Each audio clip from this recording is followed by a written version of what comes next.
अब्बा, आपके हाथ क्यों कांप रहे हैं? अब्बा, कुछ हुआ है क्या? आप मुझे देख भी नहीं रहे। बेटी, मैं तुम्हें हार आया हूँ। क्या? अब्बा, आपने मुझे किसको? अब्बा, आपने मुझे क्यों जुए में हार दिया? अब्बा, आपने मुझे क्यों जुए में हार दिया? मैं कोई चीज हूँ क्या? मैं इंसान नहीं हूँ। आपने एक पल को भी नहीं सोचा मैं किस हाल में रह जाऊंगी। रात के सन्नाटे में अचानक एक लड़की की टूटती हुई आवाज गूंजी। अब्बा, प्लीज मुझे मत देना उनके हाथ में, मैं डरती हूं। उसके आंसू जमीन पर गिरते जा रहे थे और सामने उसके बाप की परछाई, काली, सख्त और पत्थर दिल की तरह खामोश खड़ी थी।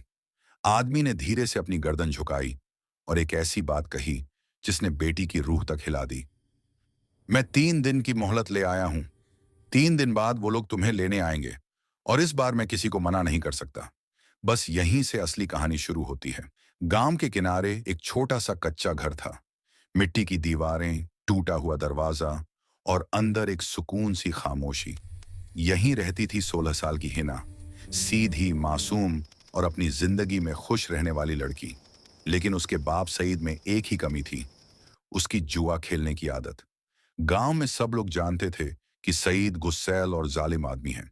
घर में चीख चिल्लाना, गुस्सा करना और ऊपर से जुआ, यही उसका रोज का काम था। हिना ज्यादातर अपनी माँ की कब्र के पास बैठकर रोती रहती थी। उसे अपनी माँ की बहुत याद आती थी। माँ के मरने के बाद उसे कोई और सहारा नहीं था। उस रात की शुरुआत उस दिन रात गहरी हो चुकी थी। हिना चूल्हे के पास बैठी अपने बाप का इंतजार कर रही थी। उसके दिल में एक अजीब सा डर था। आज बाप घर देर से क्यों नहीं आया? तभी बाहर से लड़खड़ाते कदमों की आवाज आई। दरवाजा जोर से खुला। सईद अंदर दाखिल हुआ, कपड़े मिट्टी और पसीने से भरे हुए, चेहरा उतरा हुआ और आंखों में अजीब सी शर्म। हिना घबराई। हिना, अब्बा, सब ठीक है? आप इतने देर से क्यों आए? सईद ने बिना उसकी तरफ देखे कहा।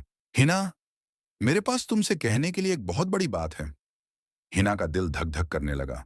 वह धीरे से उसके पास आई और बोली, अब्बा, आप डराते क्यों हैं? क्या हुआ है? सईद ने गहरी सांस ली। गली के चिराग की हल्की रोशनी उसके चेहरे पर पड़ रही थी और साफ दिख रहा था कि वह किसी बड़ी मुसीबत में है। जुए की महफिल का सच। सईद थोड़ा झुका, दोनों हाथों को बालों में ले लिया, जैसे किसी गहरे पछतावे में हो। मैं आज फिर जुए के अड्डे गया था। मैंने सोचा था आज किस्मत साथ दे देगी, शायद कुछ पैसे आ जाएं। हिना का चेहरा डर से पीला पड़ गया। हिना, अब्बा, आपने फिर जुआ खेला? मैंने कहा था ना, वो लोग अच्छे नहीं हैं। सईद ने उसकी बात काट दी। सईद, हाँ, गलती हुई, लेकिन आज गलती बहुत बड़ी हो गई। हिना के पैर कांप गए। हिना, कैसी गलती? सईद ने कहा, मैं जुआ हार गया हिना, सब कुछ हार गया, घर, पैसे और। उसकी आवाज रुक गई। हिना की सांसें तेज होने लगीं और कुछ सेकंड की खामोशी। फिर सईद के मुंह से निकला, मैंने तुम्हें भी दांव पर लगा दिया था। हिना पर जैसे बिजली गिर पड़ी। बेटी का टूट जाना। हिना की आंख से आंसू एकदम गिर पड़े। उसकी आवाज कांपने लगी। अब्बा, ये क्या कह रहे हैं आप? मैं आपकी बेटी हूं, आपने मुझे कैसे दांव पर लगाया? सईद चुप। हिना जोर जोर से रोने लगी। उसके घुटने जवाब दे गए। वह जमीन पर बैठ गई। अब्बा, प्लीज मुझे मत देना उन्हें, मैं बहुत डरती हूं, वो लोग बहुत बुरे हैं। वह बिलखते हुए सईद के पांव पकड़ लेती है, लेकिन उसका बाप। छोड़ दो मेरे पांव हिना, अब रोने से क्या फायदा? जो होना था हो गया। अब्बा, आप मेरे साथ ऐसा नहीं कर सकते। मुझे आपकी मजबूरी नहीं चाहिए, मुझे सिर्फ मेरा अब्बा चाहिए। हट जाओ मेरे आगे से, मुझे कमजोर मत करो, मैं पहले ही बहुत डूबा हुआ हूँ। मेरी मजबूरियां तुम्हें कैसे समझाऊं? अब्बा, आप ऐसा नहीं कर सकते। अब्बा, अब्बा, प्लीज मेरे साथ ऐसा मत करो। मैंने क्या बुरा किया है? मैं आपकी बेटी हूँ, कोई बोझ नहीं। खुदा के वास्ते मुझे यूं मत छोड़ो। खुदा के वास्ते मुझे यूं मत छोड़ो। उसका दिल पत्थर हो चुका था। सईद ने पैर पीछे खींच लिए। सईद, मैं क्या करूं हिना? मैंने हार मान ली। मैंने उनसे 3 दिन की मोहलत ली है। 3 दिन बाद वो लोग तुम्हें लेने आएंगे। हिना ने जैसे मौत देख ली हो। बेटी की चीखें और बाप की जालिमी। हिना चीख पड़ी, नहीं अब्बा, 3 दिन बाद वो लोग तुम्हें लेने आएंगे। मैं नहीं जाऊंगी। आप मुझे कैसे दे सकते हैं किसी को? सईद ने गुस्से से चिल्लाया। चुप हो जा, मुझे परेशान मत कर। मैं पहले ही बहुत मुसीबत में हूं। 3 दिन बाद वो आएंगे और मैं उन्हें मना नहीं कर सकता। हिना रोते हुए बोली, अब्बा, मैं आपकी बेटी हूं, आपकी अमानत हूं। आप ऐसा कैसे कर सकते हैं? लेकिन सईद का दिल काला पड़ चुका था। वह बोला, मेरे पास कोई रास्ता नहीं। मैंने जो दांव लगाया था उसकी कीमत तुम्हें चुकानी पड़ेगी। यह सुनकर हिना बिल्कुल चुप हो गई। उसकी आवाज कहीं गुम हो गई। उसके होंठ कांपते रहे पर आवाज नहीं निकली। सन्नाटा जो रूह हिला दे। उस रात घर में सिर्फ एक ही आवाज थी, हिना के दबे दबे आंसुओं की आवाज। वह कोने में बैठकर रोती रही। उसके हाथ कांपते थे, पैरों में जान नहीं थी, चेहरा सफेद पड़ चुका था। वह हर थोड़ी देर में बस इतना कहती, अब्बा, मुझे मत देना, प्लीज अब्बा। लेकिन सईद के कानों पर जैसे पर्दा पड़ गया था। वह बस चुपचाप दीवार की तरफ देखता रहा। उसकी आंखों में कोई रहम नहीं था, कोई पछतावा नहीं, सिर्फ हार, डर और जालिमी। रात खत्म होकर सुबह आई। सूरज की हल्की रोशनी घर में फैलने लगी। हिना थक कर चूल्हे के पास सो गई थी। आंसू अभी भी सूखे नहीं थे। सईद बाहर निकला, आसमान की तरफ देखा और बुदबुदाया, सिर्फ 3 दिन बाद सब खत्म हो जाएगा। लेकिन उसे यह नहीं पता था कि ये 3 दिन उसकी और उसकी बेटी की जिंदगी बदलने वाले थे। सुबह की पहली रोशनी घर में फैली ही थी कि हिना की धीमी धीमी सिसकियां फिर सुनाई देने लगी। उसकी आंखें रात भर रो रो कर सूज चुकी थीं। वह कांपती आवाज में बार बार कह रही थी, या अल्लाह, मेरी मदद कर, मेरे अब्बा मुझे उन लोगों को मत दें। लेकिन उसके अब्बा सईद दरवाजे के बाहर खड़े बस एक ठंडी नजर से उसे देख रहे थे, जैसे हिना कोई सामान हो, इंसान नहीं। 3 दिनों का डर। सईद को सुबह सुबह वो बात याद आई जो जुए वाली महफिल में तय हुई थी। 3 दिन के अंदर लड़की तैयार रखना, हम खुद आकर ले जाएंगे। उन शब्दों की गूंज उसके दिमाग में घूम रही थी। सईद ने खुद से कहा, कुछ नहीं हो सकता अब, मुझे अपना वादा निभाना ही पड़ेगा। लेकिन घर के अंदर हिना की हालत पूरी तरह से बदल चुकी थी। वह एक कोने में बैठी थी। आंसू उसकी ठोड़ी पर गिर रहे थे, हाथ कांप रहे थे, चेहरा सफेद पड़ चुका था। वह बार बार दरवाजे की तरफ देखती, जैसे डर हो कि कोई आकर उसे अभी उठा ले जाएगा। थोड़ी देर बाद वह उठी, धीरे धीरे अपने बाप की तरफ चली। उसकी चाल में डर था, आवाज में थरथराहट।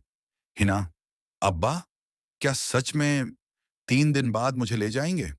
सईद ने रूखे लहजे में कहा, हाँ, और तुम इस बारे में रोना बंद कर दो, मैंने वादा कर दिया है। हिना की सांसें रुक गईं।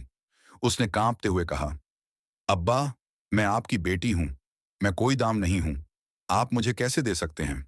लेकिन उसके बाप के चेहरे पर न एक शक्ल बदली, न एक आंसू आया। वह बस बोला, तुम्हें समझना चाहिए था कि दुनिया दया से नहीं चलती। हिना चौंकते हुए, क्या मैं आपकी दया पर भी नहीं हूं? सईद चुप। उसने ना हाँ कही न ना, और यह खामोशी हिना के दिल में किसी चाकू से कम नहीं थी। हिना रोते रोते घर से बाहर निकल गई।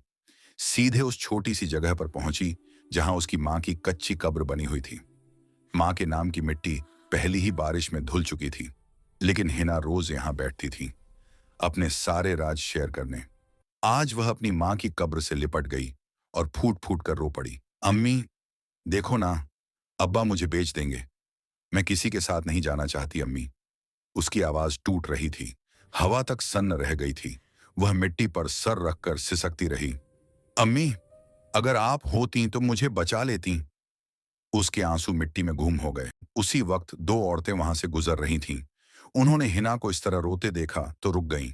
एक ने कहा, अरे हिना, क्या हुआ बेटी? हिना ने आंसू पोंछे, लेकिन कुछ बोल ना पाई। दूसरी औरत ने त्याजोल सांस भरी, ये सब सईद की वजह से हुआ है। उस आदमी की जुआ खेलने की आदत एक दिन उसके घर को तबाह करके ही रहेगी। पहली औरत ने कहा, क्या उसने फिर? दूसरी औरत ने सिर हिलाया, हाँ, पूरे गांव में खबर फैली हुई है। सईद ने इस बार अपनी ही बेटी को दांव पर लगा दिया। हिना के कानों में यह बात तीर की तरह लगी। उसने शर्म से अपना चेहरा छुपा लिया। पहली औरत ने कहा, बेटी तुम घबराओ मत, अल्लाह सब देख रहा है। जालिम का अंजाम कभी अच्छा नहीं होता। लेकिन हिना की आंखों में बस एक ही डर था, 3 दिन बाद वो लोग आएंगे। सईद का अंदरूनी डर जो वह दिखाता नहीं था। घर लौटकर सईद अकेला बैठ गया। वह बाहर से जितना सख्त दिखता था, अंदर से उतना ही टूटा हुआ। उसकी सांस भारी थी। अंदर डर था कि कहीं वो लोग उससे भयानक बदला न लें। पर एक बात साफ थी, उसने बेटी की नहीं, अपने डर की खातिर फैसला किया था।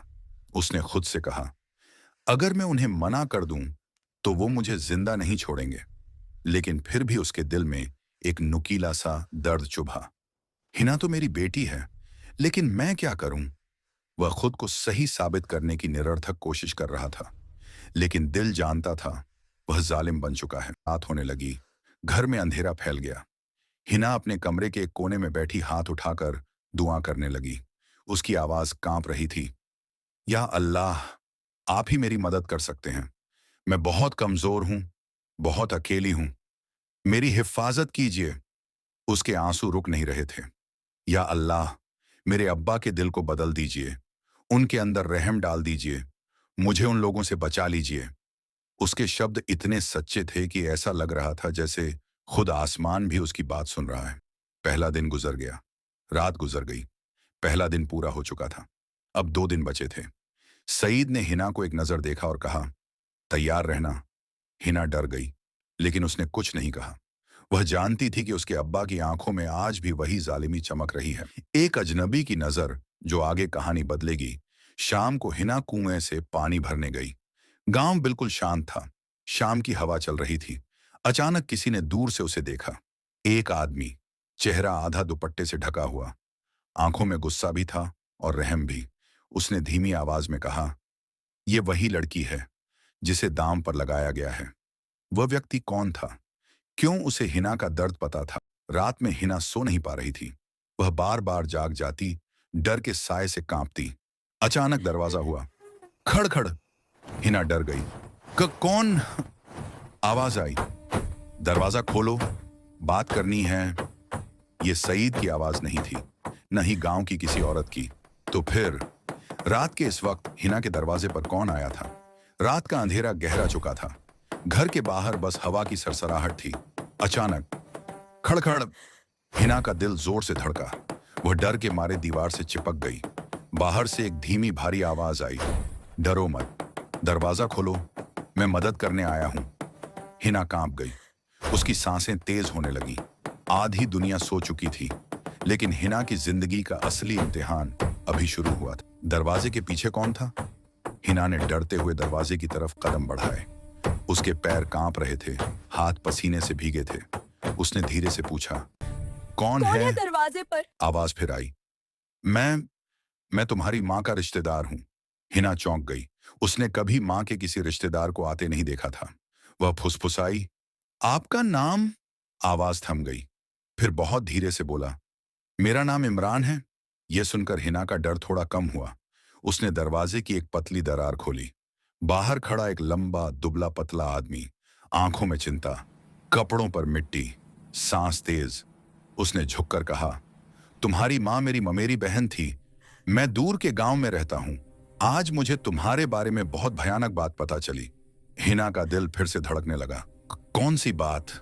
इमरान ने गहरी सांस ली। कि तुम्हारे अब्बा ने तुम्हें दांव पर लगा दिया है। यह सुनकर हिना के आंसू फिर बह निकले। हिना रोते हुए बोली, हाँ, 2 दिन बाद वो लोग आएंगे और अब्बा मुझे उनके हवाले कर देंगे। इमरान ने दांत भींच ली। उसके चेहरे पर गुस्सा साफ दिख रहा था। इमरान, मैं तुम्हारी माँ से वादा करके आया था कि अगर कभी तुम्हें जरूरत पड़े तो मैं तुम्हारी मदद करूंगा। हिना ने अपना चेहरा थोड़ा ऊपर उठाया। क्या आप सच में मेरी मदद कर सकते हैं? इमरान ने तुरंत कहा, हाँ, लेकिन इसके लिए तुम्हें मेरी बात सुननी होगी। हिना घबराई। कौन सी बात? इमरान ने थोड़ा झुककर कहा, तुम इस घर से निकलो, मेरे साथ चलो, मैं तुम्हें एक सुरक्षित जगह ले जाऊंगा। हिना हैरान रह गई। घर छोड़ दूं? लेकिन अब्बा? इमरान की आवाज सख्त लेकिन दयालु थी। तुम्हारा अब्बा तुम्हें बचाना नहीं चाहता, वह खुद तुम्हें उन लोगों को बेच देगा। अब तुम्हें खुद को बचाना होगा, हिना ने कांपते हुए कहा। लेकिन रात के इस वक्त मैं कहां जाऊं? इमरान ने कहा। मैं पास के दरगाह में रह रहा हूं, वहां कई लोग रहते हैं, कोई तुम्हें छू भी नहीं सकता। हिना ने सिर झुकाया। वह दुविधा में थी, भागे या रुके। शरीर कांप रहा था, आंसू लगातार बह रहे थे। हिना, मैं डर रही हूं, बहुत डर रही हूं। इमरान ने धीरे से कहा। डरना बंद करो बेटा। जो बच्ची अपनी मां की कब्र पर रोकर मदद मांगती है, अल्लाह उसकी दुआ कभी खाली नहीं लौटाता। यह शब्द सुनकर हिना रो पड़ी। वह बोली, लेकिन अगर अब्बा को पता चल गया कि मैं भाग गई हूं? इमरान ने कहा, तुम्हारे अब्बा तुम्हें रोक ही नहीं पाएंगे। तुम्हारी जिंदगी उनके फैसलों में बंध कर नहीं रह सकती। उसी समय घर के अंदर सईद गहरी नींद में सो रहा था, लेकिन उसके मासूम चेहरे पर नहीं बल्कि शराब और जुए की थकान का बोझ था। तकिए के पास ही एक पर्ची रखी थी, उस पर लिखा था, 3 दिन बाद रात को हम लड़की लेने आएंगे। यह देखकर साफ पता चलता था कि वह आदमी बिल्कुल नहीं बदलेगा। हिना ने अपने सोते हुए बाप को देखा और उसके दिल में दर्द उठा। अम्मी के मरने के बाद मैं ही उसका सब कुछ थी और उसने मुझे भी बेच दिया। उसके आंसू फिर बह निकले। इमरान ने धीमी आवाज में कहा, हिना, जल्दी करो।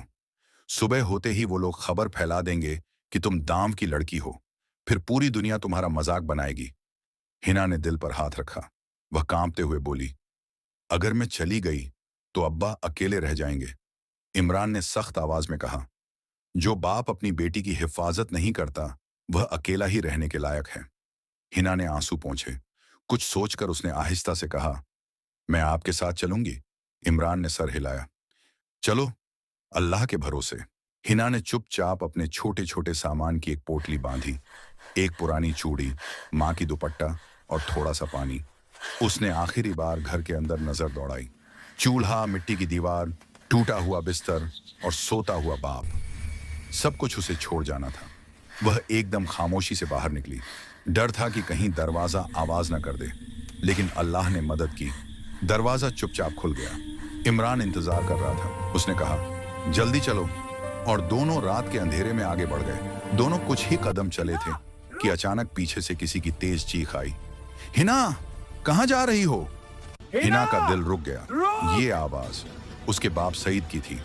वह नींद से जाग गया था और उसने हिना को गायब पाया। वह गुस्से में शराब की बदबू के साथ अंधेरे में लड़खड़ाता हुआ उनकी तरफ आ रहा था। वह चिल्लाया, रुक जा, तू भागेगी? तू मेरी मर्जी के खिलाफ जाएगी? हिना डर से कांपने लगी। इमरान उसके सामने आकर खड़ा हो गया। सईद ने गुर्राकर कहा, तू कौन है बीच में बोलने वाला? इमरान ने सख्ती से कहा, मैं वह हूं जो इस लड़की को तेरी जालिमी से बचाएगा। सईद गुस्से से पागल हो गया। ये मेरी बेटी है, मैं इसे जहां चाहूं दूं। हिना डरते हुए बोली, अब्बा प्लीज मुझे मत पकड़िए। लेकिन सईद भागकर उसकी तरफ बढ़ा। इमरान ने जोर से हिना का हाथ पकड़ा और कहा, भागो, अभी भागो।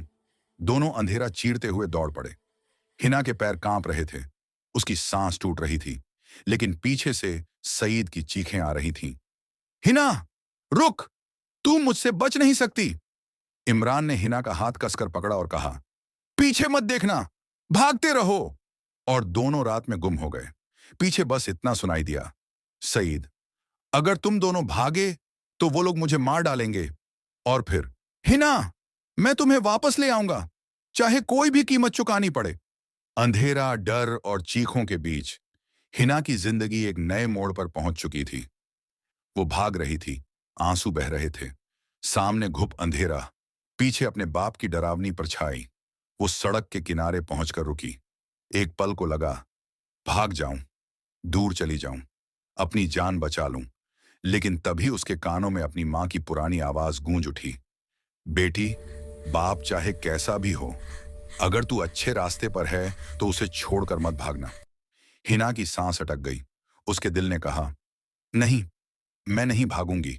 मैं अपने बाप के लिए वापस जाऊंगी, भले ही उसने मेरे साथ कितना भी जुल्म किया हो। और हिना डरते डरते, कांपते कांपते फिर उसी घर की तरफ चल पड़ी जहां से वो अभी भागी थी। दरवाजा जोर से बजा।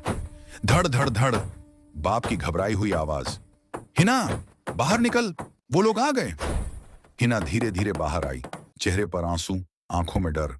3 आदमी खड़े थे, लेकिन उनके चेहरे पर न नफरत थी न गुस्सा, वो सिर्फ चुप थे। उनका सरदार आगे बढ़ा और नरम आवाज में बोला, हम तुम्हें जबरदस्ती नहीं ले जा रहे, हम सिर्फ अपना वादा पूरा करने आए हैं। हिना चुप थी, बाप दूर खड़ा था, जैसे कुछ छिपा रहा हो, जैसे शर्मिंदा भी हो और डरा हुआ भी। हिना ने आखिरी बार अपने घर को देखा और उन लोगों के साथ चली गई। दरवाजा पीछे बंद हो गया। ऐसा लगा जैसे उस दरवाजे के साथ उसका पूरा बचपन बंद हो गया हो। सच्चाई सामने आई, हिना को एक बड़े से घर में ले जाया गया। परिवार बहुत शांत था, बहुत सभ्य, बहुत सीधा साधा। हिना कांपती हुई बोली, कृपया मुझे मत बेचिए। उनके सरदार ने ताज्जुब से उसे देखा। बेटी, बेचने की बात किसने की? तुम्हारे बाप ने जुए में हार जरूर मानी थी, पर हम लोग तुम्हें ले जाने नहीं, पढ़ाने और बनाने आए थे। हिना की आंखें चौड़ी हो गईं। क्या? वो आगे बोला, हमने तुम्हारे बाप से कहा था कि हम उसकी मदद करेंगे, लेकिन उसने शराब और गलत लोगों की संगत में गलत शब्दों में बात कही, जिससे तुम डर गई। हिना की आवाज कांप गई। तो आप लोग मुझे नुकसान नहीं पहुंचाएंगे? बिल्कुल नहीं। हम तुम्हें बाहर मुल्क भेज रहे हैं, पढ़ाई के लिए, स्कॉलरशिप हमारी तरफ से। हिना जमीन पर बैठ गई। आंसू उसके गालों पर बह निकले, लेकिन इस बार डर के नहीं, राहत के थे। विदेश का सफर, पढ़ाई और नया जीवन। कुछ ही दिनों में हिना को एक इस्लामिक फाउंडेशन की मदद से बाहर मुल्क भेज दिया गया। वहां नई दुनिया थी, नए लोग, नई हवा, नई किताबें, नए सपने। दिन रात की मेहनत से हिना ने मेडिकल की पढ़ाई शुरू की। तुम बहुत तेज हो, उसकी टीचर ने कहा। तुम कभी सोती नहीं क्या? उसकी रूममेट हंसकर बोली, और हिना बस यही जवाब देती, मैं एक दिन अपने बाप को साबित करना चाहती हूं कि उसकी बेटी कमजोर नहीं है। साल बीतते गए। हिना एक बड़ी मशहूर डॉक्टर बन गई, दिल की बीमारी की माहिर। उसे अवार्ड मिले, उसकी रिसर्च दुनिया भर में चर्चित हुई, लेकिन उसके दिल में एक कमी थी, उसके बाप की।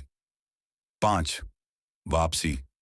और टूटता हुआ बाप। एक दिन पाकिस्तान से फोन आया, आवाज कांप रही थी, हिना, तुम्हारे अब्बा वो आखिरी सांसों पर हैं। हिना का दिल डूब गया, आंसू अपने आप बह निकले। वो तुरंत फ्लाइट लेकर पाकिस्तान पहुंची, घुटनों पर बैठकर अपने बाप के पास जा खड़ी हुई। उसका बाप, जो कभी जालिम, सख्त और जुए का आदी था, अब बिस्तर पर एक टूटा हुआ इंसान था। उसकी आंखों में आंसू आ गए जैसे ही उसने हिना को देखा। हिना, मैंने तुम्हारे साथ बहुत गलत किया। उसकी आवाज कांप रही थी। अगर तू मुझे माफ न भी करे, मैं मरने से पहले तेरा चेहरा देखना चाहता था। हिना की आंखें भीग गईं। उसने अपने बाप का हाथ पकड़ा और धीरे से कहा, अब्बा, आपने बहुत गलती की, लेकिन मैं आपकी बेटी हूं। मैं बदला लेने नहीं आई, बल्कि आपकी जान बचाने आई हूं।